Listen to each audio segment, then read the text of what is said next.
ವರ್ಷಾಚರಣೆಗೆ ಇನ್ನೇನು ಕೂಡ ಕ್ಷಣಗಣನೆ ಶುರುವಾಗಿದೆ. ಈಗಾಗಲೇ ಕೂಡ ನಾನಿವತ್ತು ಕೋರಮಂಗಲದ ಪಬ್ನಲ್ಲಿ ಇದ್ದೀನಿ, ಒಂದು ಪಬ್ನಲ್ಲಿ ಇದ್ದೀನಿ.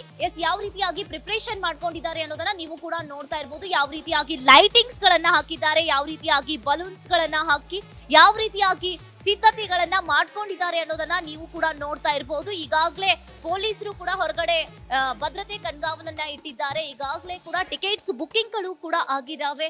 ಈಗಾಗಲೇ ಹಲವಾರು ರೀತಿಯಾಗಿ ಸಿದ್ಧತೆಗಳನ್ನ ಮಾಡ್ಕೊಂಡಿದ್ದಾರೆ. ಲೈಟಿಂಗ್ಸ್ ಇದೆ, ಹಾಗೆ ಡಿಜೆ ಇದೆ, ಮೋಜು ಮಸ್ತ್ ಇದೆ. ಇವತ್ತು ಇಲ್ಲಿ ಡ್ಯಾನ್ಸ್ ಕೂಡ ಆಗುತ್ತೆ. ಇನ್ನೇನು ಕೆಲವೇ ಗಂಟೆಗಳಷ್ಟೇ ಬಾಕಿ ಇದೆ. ಹಲವಾರು ರೀತಿಯಾಗಿ ಈಗಾಗಲೇ ಪಬ್ ಓನರ್ಸ್ ಹಾಗೆ ಪಬ್ಗಳ ಮಾಲೀಕರು ಕೂಡ ಹಲವಾರು ರೀತಿಯಾಗಿ ಸಿದ್ಧತೆಗಳನ್ನ ಮಾಡ್ಕೊಂಡಿದ್ದಾರೆ ಅಂತ ಹೇಳಲಾಗ್ತಾ ಇದೆ. ನೀವು ಕೂಡ ನೋಡ್ತಾ ಇರಬಹುದು. ಈಗೂ ಕೂಡ ಯಾರು ಕೂಡ ಇನ್ನ ಎಂಟ್ರಿ ಆಗಿಲ್ಲ. ಇನ್ನು ಹಲವಾರು ರೀತಿಗಳಿಂದ, ಹಲವಾರು ರೇಟ್ಗಳಿಂದ ಪಬ್ ಓನರ್ಸ್ ಕೂಡ ಇಲ್ಲಿ ಹೇಳ್ತಾರೆ. ಇನ್ನೇನು ಕೆಲವೇ ಕ್ಷಣಗಳಲ್ಲಿ ಹಲವಾರು ಯುವತಿಯರು ಕೂಡ ಈಗಾಗಲೇ ಪಬ್ಗೆ ಬರ್ತಾರೆ. ನೀವು ಕೂಡ ನೋಡ್ತಾ ಇರಬಹುದು. ಲೈಟಿಂಗ್ಸ್ ಕೂಡ ಇಲ್ಲಿ ಜಗಮಗಿಸ್ತಾ ಇದಾವೆ ಅನ್ನೋದನ್ನ. ಕ್ಯಾಮ್ರಾ ಪರ್ಸನ್ ಹರ್ಷ ಜೊತೆ ಅಂಕಿತಾ ಶೆಟ್ಟಿ, ರಿಪಬ್ಲಿಕ್ ಕನ್ನಡ.